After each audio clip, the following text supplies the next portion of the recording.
Welcome back, everybody, to the Healthy and Whole podcast with me, your host, Matt Portwood. It's good to be back. It's been a while since I've done a podcast episode with you guys, and I'm excited to be back. I think I've decided to go ahead and fire this thing back up, and I've got the time to do it. I've got the motivation to do it, and so I'm excited to jump back in with all of you. Today, I'm going to jump in with a topic that is very personal to me, which is getting unstuck.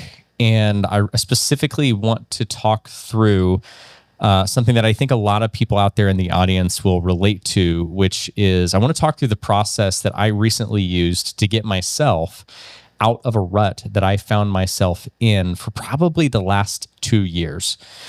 And I know there's a lot of folks out there who feel like they're stuck, that feel like they're in a rut.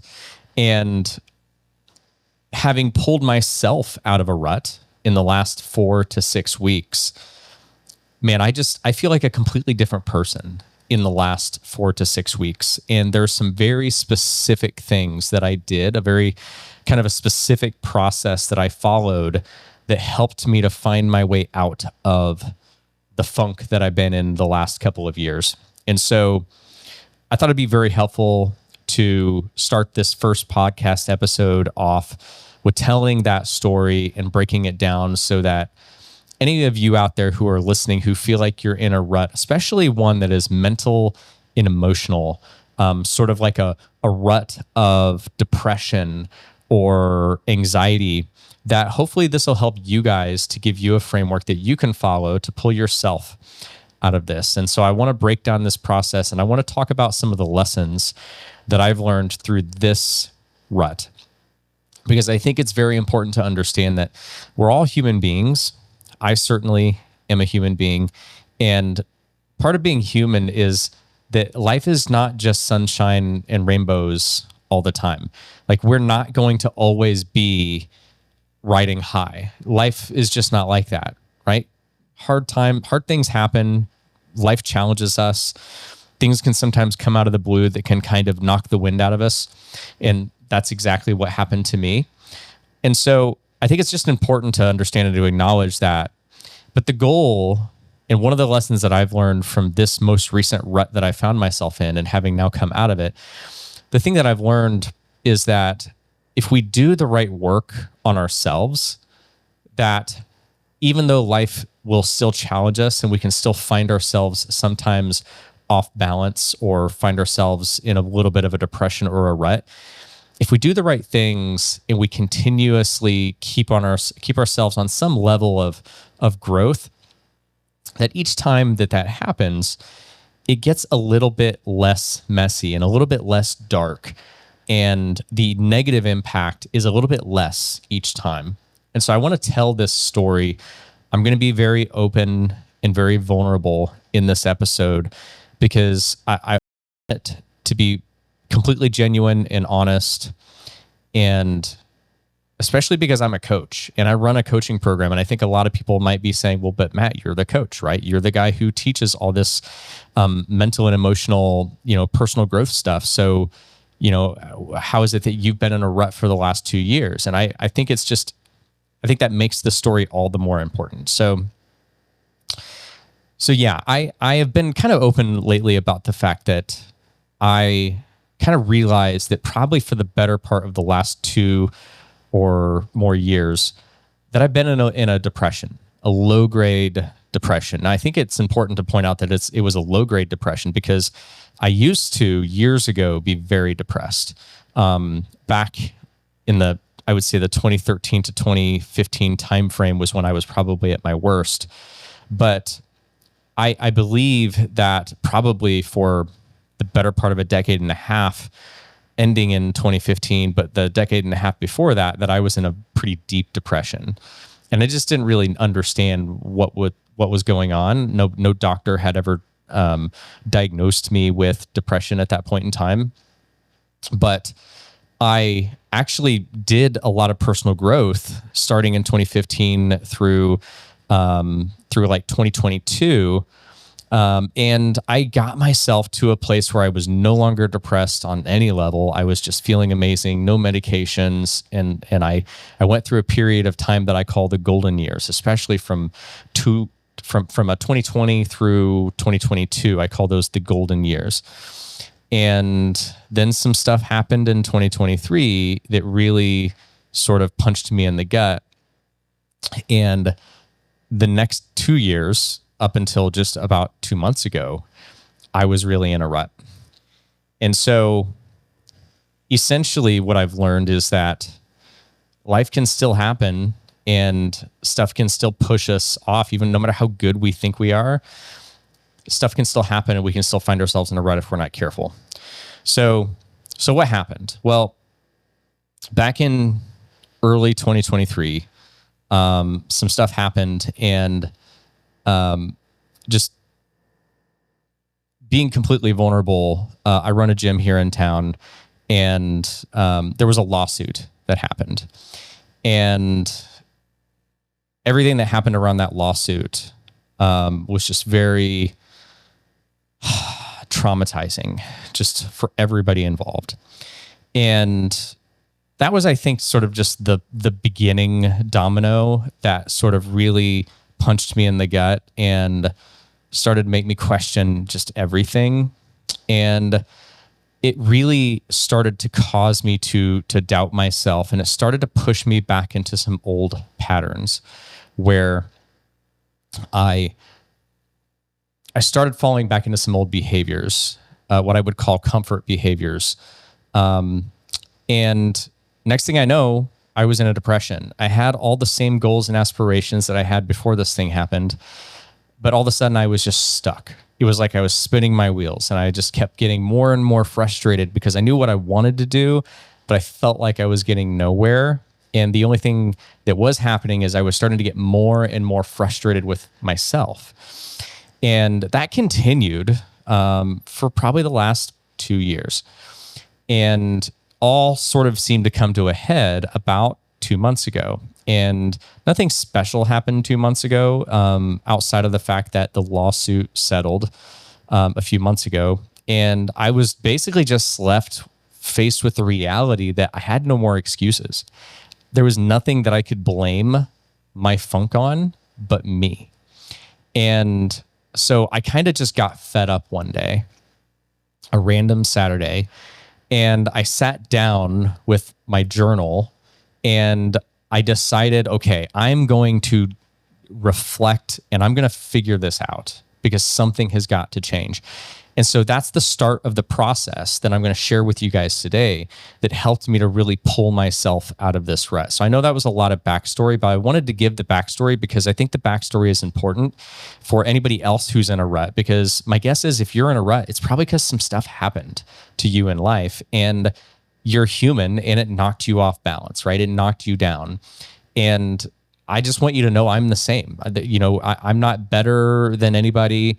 We're all human. It happens. What matters is this process that worked for me, and I hope it can work for you. So what happened? What did I do? So about 6 to 8 weeks ago, random Saturday, I sit down, I grab my journal. I'm not in a good mood. I'm fed up with myself, and I decided I didn't know this process. I just sat down and did this, and this is the logical order that it happened in, and this is what I did. So I started. The first thing I did is I grabbed this empty journal because someone had bought me a journal. I was not using it. I pick up this journal and I sit down in the chair downstairs with a pen. Nobody else is home, and I make a gratitude list. Now, I decided to start with a gratitude list because when I decided to start this process, I was in a bad mood. I was really fed up with myself. I was just in a funk at that moment in that day. So I decided to start with the gratitude list because I have enough experience to know that it's hard to be in a funk and to be mad or sad when you're practicing gratitude. So I wanted to start by making a list of all the things that I was deeply grateful for and that God had blessed me with, and just to make as long of a list as I could until I felt better and till I felt good enough to move on to what I thought was going to be the next step in the process. So I sat down and I just started listing out thing after thing after thing with no judgment. I went from big things to small things, materialistic things to things that are deeply emotional for me. I wrote down, everything from my wife, Joni, and each of my children, Lachlan and Corbin, and the house we've been blessed with, and our animals that we love so much, and the vehicles that we drive, and the investment properties, and the money we have in the bank account, and, just everything. I even put on this list that I was grateful for myself and, all of the knowledge and the experience that I've gained over the years, and for all our clients and our program, and just everything that I could think of. I started making this list. And by the time I got done writing that list, I already felt a little bit better, but I knew that wasn't going to be enough. But what that list really did is it got me to a place, a better foundation from which I could reflect in a better energy to try to problem solve my way out of this funk that I had been in for 2 years. And so that's the next thing I did, is I moved on from gratitude list to building out a vision, or just listing out the goals and the desires that I have for myself in my life. And what's ironic about this next step is that I was writing down goals. A lot of the stuff I wrote down in the next section here is I wrote down a lot of goals and desires that I've had for the last 2 years. They weren't anything new. But because I had been in a mental and an emotional funk, I had been procrastinating and self-sabotaging and self-limiting. So I've had a lot of the same goals for the last 2 years. But after making that gratitude list, I thought it's really important that I sit down and I write out, what is it, Matt, that you want to build, to create? What is the vision that you want for your life? And what does that look like right now? And so I sat down and I wrote it all out, knowing that a lot of it was the exact same stuff that I have desired for the last 2 years. But that was the next step. And I got super clear on what it was. The next thing that I did, and this is where it starts to get really a lot more impactful. The next thing that I did, I flipped over to the next page and I made a reality check list. And the reality check list is basically where I made a list of all of the things that deep down I knew that I was doing on a daily or weekly basis that were not at all productive or in alignment with the goals and the desires that I had listed on that list of goals and desires, or not at all in alignment with the type of person that I really want to be, the type of man that I really want to be. And so I wrote down sort of all these things that I was unhappy with myself for. I wrote down that I was not acting in alignment with my goals, that I was procrastinating a ton. I was easily distracted. I was wasting tons of time consuming just junk social media time and watching the mainstream news and getting caught up in political just junk of the world. And I was sleeping in too late. I was waking up, I was sleeping in too late and staying up way too late. And I was playing way too many video games, which, I used to love. I grew up being a gamer. I actually stopped playing video games for the golden years. And then about a year and a half ago, I brought video games back, and they just became a time suck. So I wrote all this stuff down that I knew was distracting me and eating up all this time and energy and leaving me feeling like I hadn't gotten anything positive in return. And then once I had kind of just dumped all that out onto the paper, it was really like a confession on paper, basically. And then I took that sort of that reality checklist and I refined it in the next step into a list of what I called my red light behaviors list. And what I didn't call it the red light behaviors list when I made it, but since then I've reviewed this process and reflected back on it. And I've kind of gone back and started teaching this and preparing for this episode. I would call it my red light behaviors list. And the reason I call it a red light behaviors list is because all of these behaviors that I listed out are things that I wanted to reduce, eliminate completely, or potentially delegate to someone else because they weren't at all giving me any return on investment, mentally, emotionally, or practically to move me toward my goals and my desires and my vision for my life and who I want to be as a person. So just to kind of bring us back up to speed to review so far, I started with a gratitude list. I then wrote out my goals and desires and got clear on the vision that I had said for 2 years was important to me, but was not meaningfully pursuing. And then I made my reality check list, which was basically getting honest with myself about all of the things that I was doing that were really keeping me from that goals and desires list, things that I was maybe subconsciously using to distract myself from accomplishing the goals and desires. And then I refined that into the red light behaviors list. Now, what did my red light behaviors list look like? For me, it was that I knew that I probably needed to stop playing video games. I had, when I first reintroduced video games, I did it just because I thought it'd be fun for me and the kids and Joni to play Mario Kart together. So that's actually when we brought video games back into the house.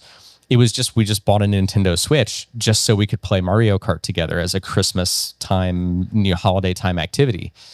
But then next thing I know, my brother's lending me his PlayStation 5, basically permanently. And next thing I know, fast forward a few months and I'm spending, hours a week playing video games instead of being present with my family as much as I could have been, or helping Joni out around the house as much as I could have been, or doing work. And in hindsight, what I realized is I was distracting myself. I was hiding when I was playing video games. And for those of you who are watching this episode, you might be listening to me right now, and you might already starting to think about things that you're doing that now you're kind of recognizing, oh, I'm not really getting anything from that, but I'm just doing that because it's helping me hide from a reality that I don't want to face. And I think that's what I was doing. So video games was a red light activity. I chose to put that at the top of the list because that was hours a week that I wanted to reduce or eliminate. The next thing on the list was alcohol. So I've had an on-again, off-again relationship with alcohol. And I kind of go through this cycle where I'll take a few months off from alcohol, and then I'll kind of let my guard down, usually in the summertime or the holiday time, and I'll let myself start to enjoy it periodically as a social thing. But then over time, it just kind of grows and grows and grows, and it becomes something that I do when I'm stressed. And what starts as a drink or two a week ends up being, sometimes when I'm really stressed, a drink or two a night. And, on the weekends, it might even be more. So alcohol was put on the list of red light activities. Sleeping in way too late and staying up way too late definitely made the list of red light activities. And then also consuming tons of just junk media, meaning that I would watch things like political clips on YouTube. I would get sometimes just doom scroll on Facebook or Instagram or TikTok reels or just regular feeds. And I was just consuming a lot of media that was distracting me from other productive things that are more valuable to me. And it was that type of media doesn't give you anything in return. It gives you a cheap dopamine hit, but that cheap dopamine you're getting that in exchange for a massive hit to your self-worth, because you know that that's not helping you and it's not in alignment with who you want to be. So those were sort of the big ones on my red light behavior list. Staying up too late, getting up too early, staying up too late, not getting up too early. So I was sleeping in too late, playing way too many video games, consuming way too much junk content, and drinking too much. And I'm sure there was one or two others, but I don't have the list in front of me. Those were the big ones. So that was my red light behavior list. And that list really embodies two things. Number one, it embodied where a lot of my time and focus and energy was going. And those things were stealing time, focus, and energy away from things that would have been way more productive and way more fulfilling for me and way better for my self-confidence and my relationship for myself. And so they were stealing time and they were making me feel emotionally just like garbage. Okay. So made the gratitude list, got clear on my goals and desires, had a reality check brain dump. And then I refined that into my red light behaviors. Now that I had my red light behaviors, the next thing that I did was really where I drew the line in the sand. And I said, okay, this stuff is going to end or be greatly reduced or modified. And now I'm going to need to replace these things with things that are very well aligned with achieving my goals and my desires, very well aligned with who I want to be as a man and as a husband and as a father, as a coach, as a leader for our team, and just things that were going to right the ship, so to speak. So I basically just took all those items on the red light behaviors list and I said, okay, what are we going to do with these? And how do I do like a 180 with each of these? And what do I want to do? What do I want to take that time I'm going to get back and replace it with? And so basically with the video games, what I decided to do is I completely eliminated those. I unplugged the PlayStation, put it up here in the closet over here on the third floor of my house where the studio is. Totally gone, right? Immediately, hours back a week where I am not distracted and just completely numbing out by a video game that I could now have back to do much better things. What I replaced that video game time with, for the most part, was more time with my family and more time working on my health. So all that time that I would spend sometimes in the evenings or especially on the weekends playing a video game, I now spend just being with my family, being fully present with my family, taking them out and doing things, doing fun things with the kids. But I also spend all that time doing a ton of stuff that I was not doing just around the house, being a good husband. I do dishes every day. I cook. I've been doing laundry and just doing a bunch of stuff that I know makes me feel great when I do it. I get more steps. I'm more active. Joni loves the fact that I'm doing all this stuff. And it just net raised the energy in the house, raised the energy in my marriage. And because I was spending so much more quality time with the family, it just net raised everything in all of my relationships with my family. And it also raised my levels of mental health because I just felt like I was contributing and bringing more value to the house and to the relationship. And I wasn't carrying around what was like a low grade guilt because deep down I knew that I was neglecting a lot of things, but I was kind of ignoring that and just burying myself in video games. So that's where I put most of that time. I also, like I said, my health, I started working out more, focusing more on strength training. I started running. and have kind of recently become addicted to running. I'm just barely starting, and I had a very slow start getting started with running because I went too hard too fast, and I have a tendon in my ankle that flared up on me. But I've done some physical therapy, worked through that, and so now I'm getting to ramp up my running again. Super excited about that. So just so much that I got back from that one thing that I just decided, you know what, this is not helping me. When it came to alcohol, again, I decided to completely eliminate alcohol.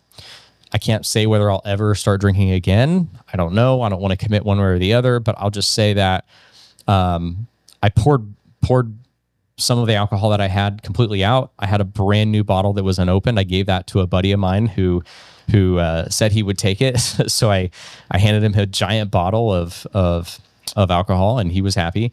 And I got it out of my house. So now that alcohol is gone, I would say that's been replaced with just clarity, because, alcohol it wasn't necessarily directly, taking time necessarily, but it was definitely taking time in the aspect that I wasn't myself. I wasn't clear when I was consuming alcohol. I was low energy. It affected my decision making and my judgment, which impacted my motivation to work out, or, sometimes my food choices and things like that. And I just wasn't fully present in the way that I am now. And I wasn't sleeping as well. So all those things just got better. The thing that I like to say is when I removed alcohol, and this is true anytime I remove alcohol, even though I might only drink alcohol for an hour, it improved. Removing alcohol for that 1 hour or two when I do drink improves all of the other hours, because they're not affected by that alcohol consumption anymore. Whether it's my sleep or the time I'm spending with other people, it just all gets better. So, eliminated video games completely, eliminated alcohol consumption completely. When it comes to sleeping in and staying up too late, I basically just said, okay, my goal is to be in bed by 9:30 at the latest every night. And my goal is to get up at 5 a.m. Monday through Friday during the week, Monday through Friday at 5 a.m. And then on Saturday and Sunday, I would get up at 6 a.m., sleeping just a little bit. And so I immediately put that into place. And so what did I eliminate? I eliminated staying up too late, because when I was staying up too late, I wasn't doing anything productive. I was consuming media that I didn't need to be consuming, or playing video games, or just drinking alcohol, or whatever those things would be. They say nothing good happens like after midnight. For me, nothing good happens after 9:30 p.m. at night, most nights.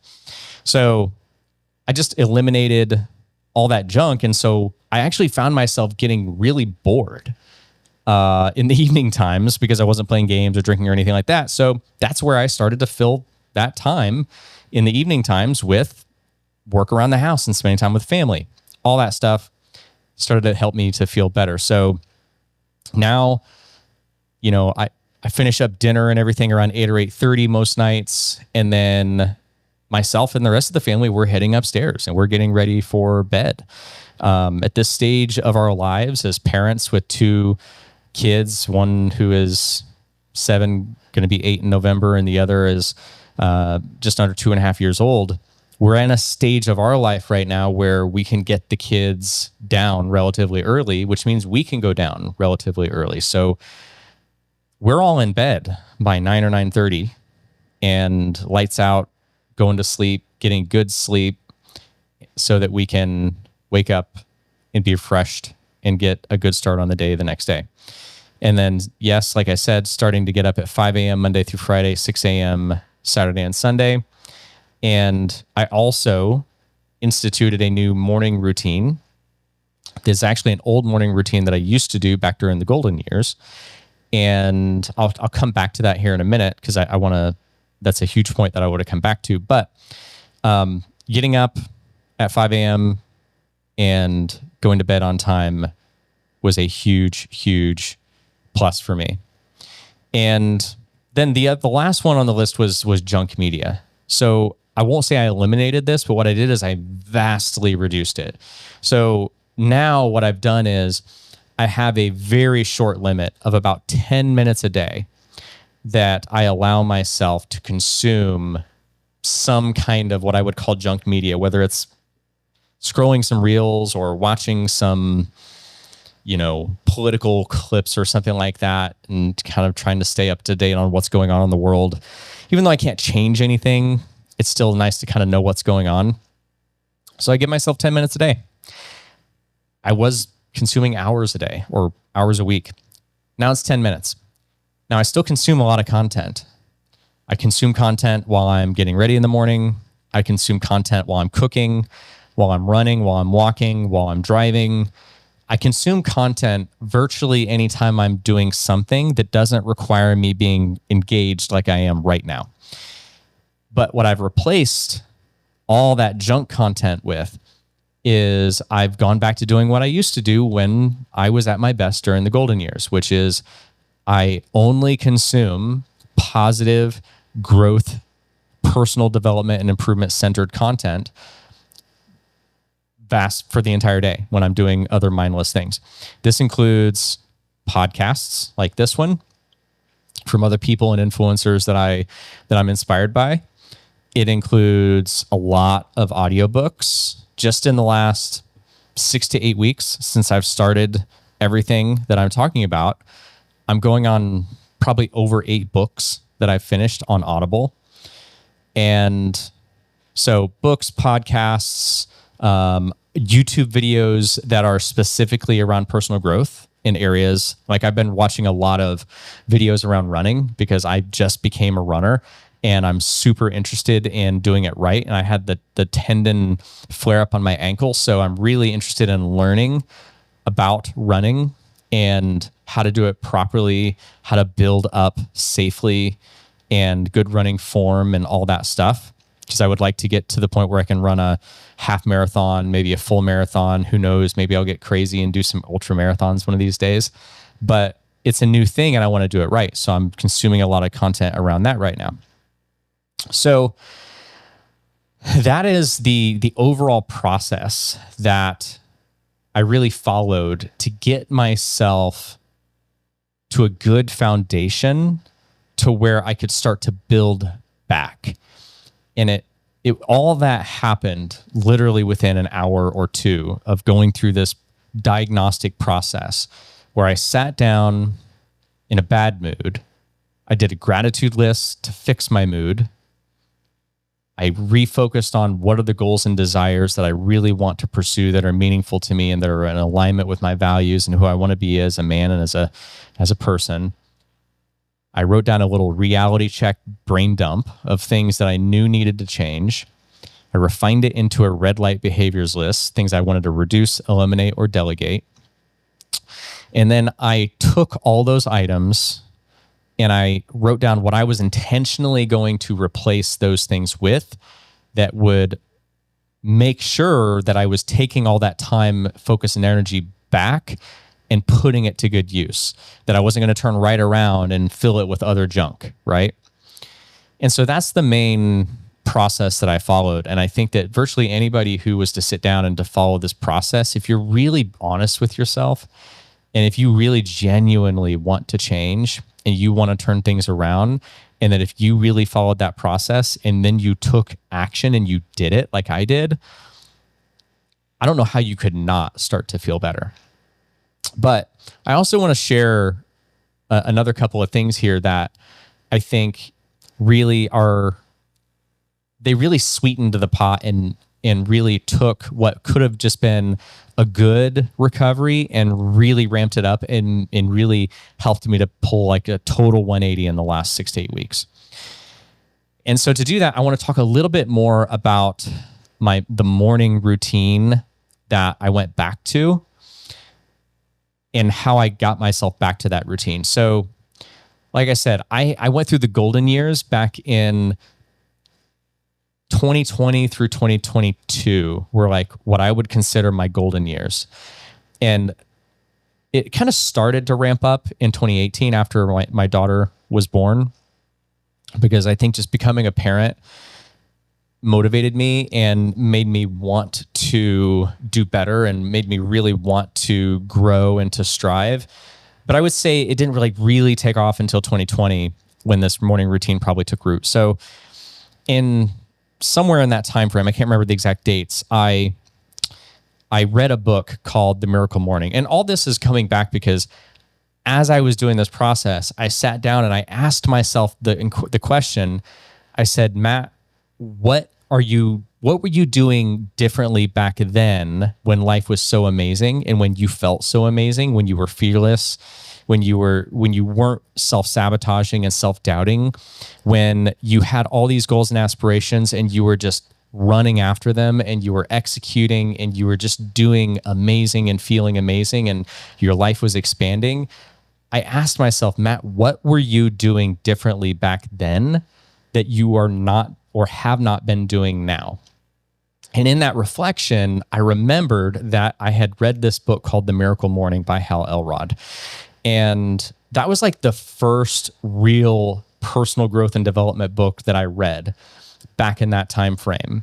And it was honestly, I think it was a godsend, almost just a definite God thing, that was the book that I found right at the beginning. Because that book is really, if you're someone who wants to start a real honest journey of personal development and growth, there's really no better book that you could possibly start with than The Miracle Morning by Hal Elrod.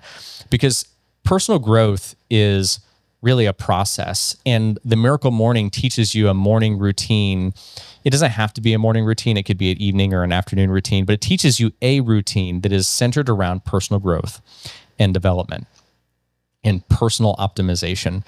And so I read this book, and at the time, I just wanted to be better and to do better. And I was kind of at a low point then.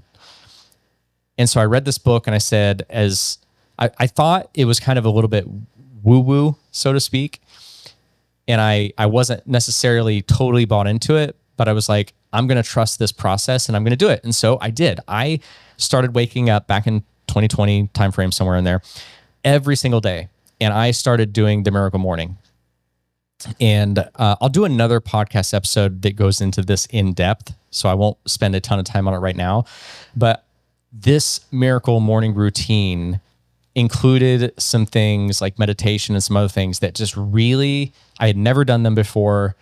And I was skeptical about them. But man, when I started doing those things and doing them consistently every single day, something changed in me on a psychological level. And it's like allowed me to do some healing and some just real deep work on my deeper subconscious level. And the way I describe it is it was like through those activities every single day, at the beginning of the day in particular for me, it was like all of a sudden in my life, I realized that I had been trying to drive, with the parking brake on in life. And all of a sudden these activities helped me to just take the parking brake off so that I could actually just smash the gas and go after what I wanted. I stopped doubting myself. I stopped feeling depressed. I stopped feeling anxiety. I stopped all the negative self-talk. And it just almost eliminated all of it. And it really stayed that way for 2 or 3 years, as long as I was doing that. And so that's another interesting point. What's interesting is that while I started that routine and life got really, really amazing, I mean, everything happened in that 2 to 3 year period. We had, I married Joni back in 2016. We had our daughter in 2017. And then I quit my corporate job at Writer back in 2018 and started trying to personal train, and then bought the gym that we own together here in Danville, Indiana in 2019, and then started my coaching program, Healthy and Whole, in late 2019 into 2020, and then things took off. And it's really interesting to think back to that time in my life and to realize that everything got so good. The business grew, our relationship and our family grew. We We moved out of our starter house and bought the house that we're in now, and we rented our old home out. So we had our first rental property. And then the business really took off, and we were making decent money, and we decided to reinvest all of the money that we were making in the business into other real estate investment rental properties. And so we were just doing so much good in our life. We were giving more. We were just, it was really just, that's why I call it the golden years.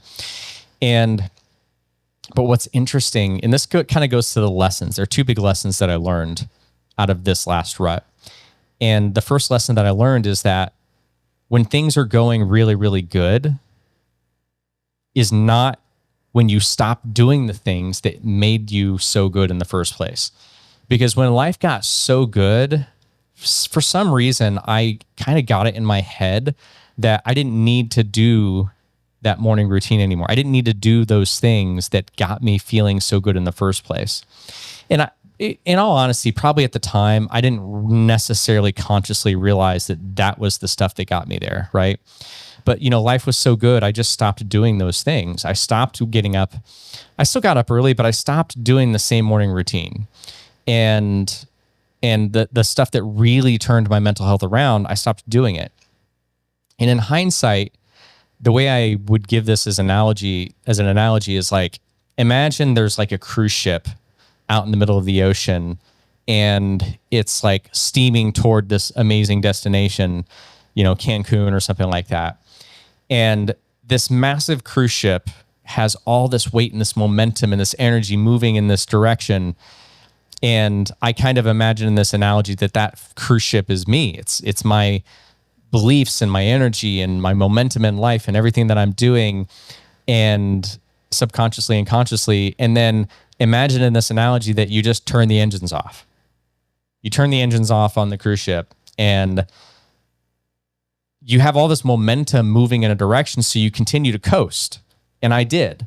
So I didn't think anything of it. I didn't think that stopping these specific habits and daily habits and routines was going to have this massive impact. And it didn't for a long time.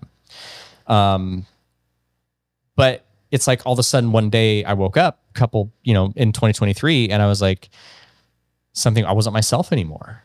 And I just wasn't I wasn't in a deep, dark depression like I was back before, when I was depressed the last time, because back then I hit rock bottom. I had an emotional breakdown back early 2015, and that was horrible.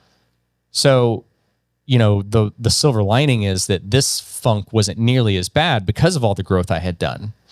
But I stopped doing the things that made me feel so good and put me in such a good energy in the first place.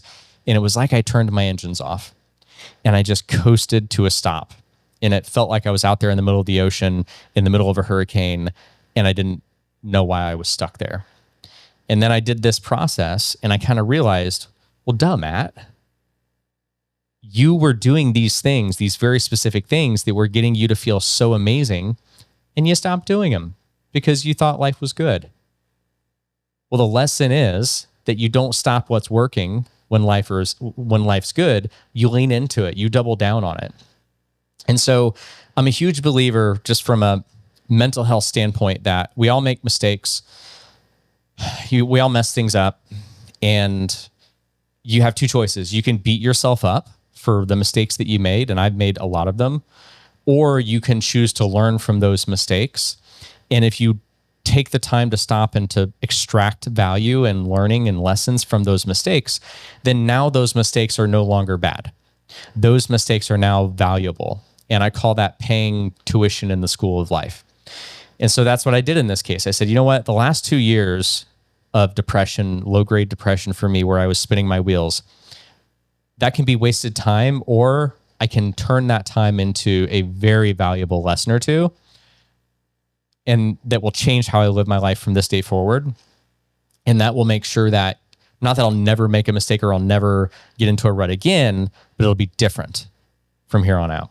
And so that's the lesson that I learned, is that these specific things that I was doing, waking up every day, going through this very specific morning routine, meditating, affirmations, visualization, journaling, exercising on some level every day, getting up consistently, going to bed consistently at the right times, feeding my heart and my mind with good, positive material, removing all the junk, not drinking alcohol, not playing video games. These are all things that I fixed back in the golden years, and I let them creep back in. So now I know, because I've literally had this amazing experience of kind of turning off the engines and then realizing and turning the engines back on. I now have this amazing lesson that I can pull from the last 2 years where I can say, okay, now Matt, you know that you always, these are the things you want to continue doing. These are the things you don't want to let creep back in. And I kind of now think of this morning routine as my daily antivirus software for my heart and my mind and my soul. So just like a computer, right? If you have a computer and, like a PC, and you have McAfee antivirus software on there, that software automatically runs like every day on routine. And it scans your computer hard drives and the software, and it finds malware and viruses, and it just removes them for you, right? And by doing that, it prevents your computer from slipping into a depression where it doesn't work, it's bogged down, it's acting all sorts of ways that are not good and not productive. And basically, I kind of have realized that a lot of these things were viruses. And if I do this morning routine and I'm consistent with these things that really prime me, it's literally like it removes the junk from my soul, and it allows me to stay very primed. It allows me to stay in a very high energetic state with myself. It doesn't let negative self-talk and self-doubt and bad false beliefs build up, which can cause depression and anxiety and all sorts of things. Self-sabotage, self-limitation, all that stuff. So that's the analogy that I now live with. And that's the big lesson, is that I want to continue to do these things every day, especially when things are feeling amazing and when I'm on top of the world and when everything feels like it's amazing. I don't want to stop doing these things. I want to lean into them because they're my antivirus, right? They're the daily things that are the foundation upon which everything else in my life gets to stand and everything else in my life gets to be built. So that was the first big lesson, is don't stop when life gets good, double down and lean into these things, and it'll get even better. And then the second thing is just kind of along that lines. I realized that depression itself and anxiety, those two things, which often come together, are usually a result, at least for me, of living out of alignment with my values and my goals and my desires in life. When I'm doing things every day that prime me and put me in a good state, and I'm exercising because I'm someone who values being healthy, and I'm doing things like running to push myself, I'm taking care of things around the house and being a good father and being a good husband and all that stuff because that's who I want to be. When I do all these things that are in alignment with that and that drive me toward my goals and the vision that I want for my life and who I want to be as a person, I don't get depressed. I don't deal with anxiety because I'm really thriving and acting every day in alignment with that. And that is a beautiful, energetic, amazing thing. It feels great. But depression and anxiety for me start to creep in when I stop taking care of myself, when I stop doing the right things, and when I start letting the wrong things creep in. And deep down, I know that now I'm living out of alignment with my values. I'm not pursuing meaningfully the things that I say that are important to me and that I want in life and who I want to be. And that's where the depression and the anxiety creeps in. So I hope this has been helpful for anybody who listens to this and says, I've been struggling. I feel like I'm in a state of depression, or I'm constantly in a state of anxiety. And I feel like I'm in a rut. I feel like I'm spinning my wheels. I feel like I want more for my life and I want to be better. I want to be a better spouse. I want to be a better parent. I want to be a better in my job or my business. I want to be healthier.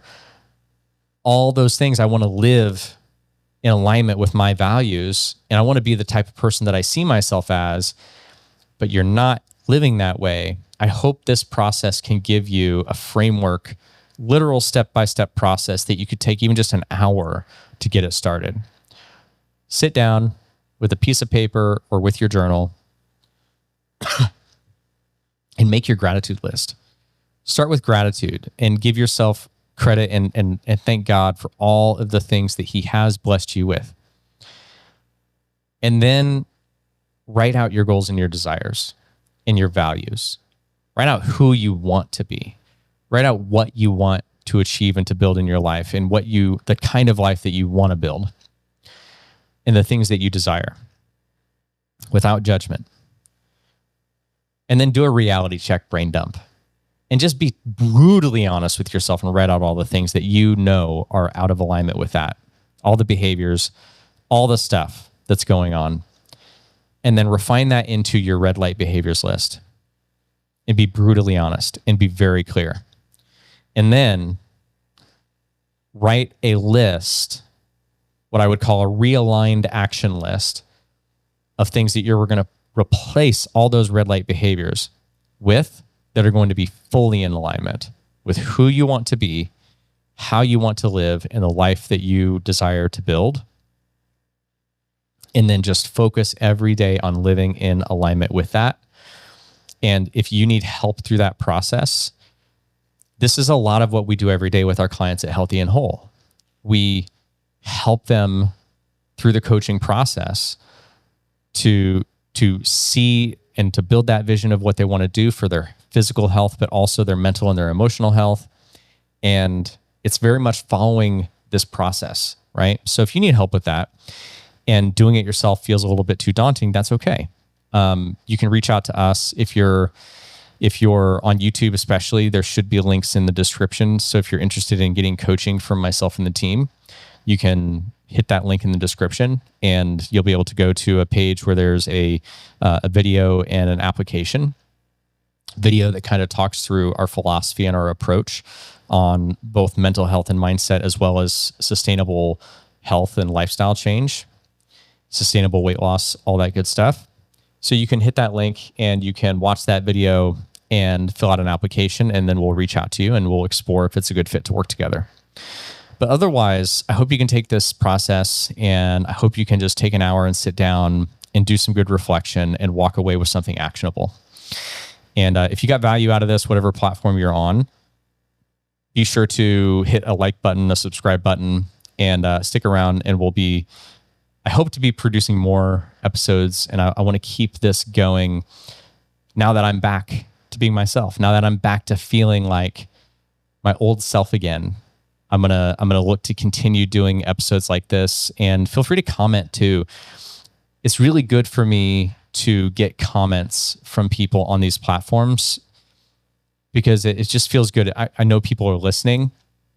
I know that they took something from it and that it helped someone out there. So if you want to take the time and give me a comment on something that resonated with you or something you're excited about to take from this and to put in action, let me know that you watched and give me a comment somewhere on whatever platform you're on. And that's it for today. So I'll see you guys on the next episode, whenever that's going to be. Take care, and I'll see you soon. Bye-bye.